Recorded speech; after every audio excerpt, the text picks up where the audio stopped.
ప్రతి సూపర్ 6 హామీ నెరవేరుస్తాం. సూపర్ 6 లో భాగంగా మేనిఫెస్టోలో చెప్పిన విధంగా దీపం పథకం కింద పేదలకు 3 గ్యాస్ సిలిండర్లు ఉచితంగా అందిస్తున్నాము. 48 గంటల్లో లబ్ధిదారులకు కట్టిన డబ్బు తిరిగి చెల్లిస్తున్నాం. ఇందుకోసం 2684 కోట్లు వెచ్చించిస్తున్నాం. 1 కోటి మంది రిజిస్ట్రేషన్ చేయించుకోగా 93 లక్షల మందికి గ్యాస్ సిలిండర్లు అందించాం.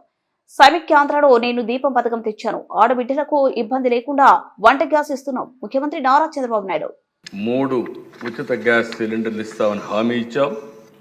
ఇప్పటికే 1 రిలీజ్ చేశాం, 3 కూడా ఇచ్చేదానికి సిద్ధపడ్డాం.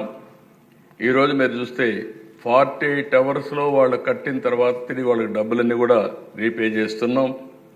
ఈ ఒక్క ప్రోగ్రాంలో 2684 కోట్ల రూపాయలు ఖర్చు అవుతుంది. ఇప్పటికే 1 కోటి మంది రిజిస్ట్రేషన్ చేసుకున్నారు. 80 లక్షల మందికి ఇచ్చాం. 686 కోట్ల రూపాయలు ఈ కార్యక్రమం కింద 93 లక్షల మందికి ఇప్పుడు లేటెస్ట్ మనోహర్ గారు చెప్పినట్టు 93 లక్షలకి ఇచ్చాం. దీనికి ఎప్పటికప్పుడు ఎవ్వరికి ఇబ్బంది లేకుండా ఇచ్చే కార్యక్రమాన్ని తీసుకుంటాం. దీపం పెట్టింది నేను మొట్టమొదటిసారి ముఖ్యమంత్రిగా వచ్చినప్పుడు పెట్టాం అధ్యక్ష సమైక్య ఆంధ్రప్రదేశ్లో.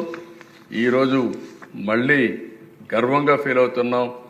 ఆడబిడ్డలు ఎవ్వరికీ ఇబ్బంది లేకుండా వంట గ్యాస్ ఉచితంగా ఇచ్చే కార్యక్రమానికి ఎన్డీఏ శ్రీకారం చుట్టాం. ఇది ఒక పెద్ద అచీవ్మెంట్ అని చెప్పి మీకు తెలియజేస్తున్నా.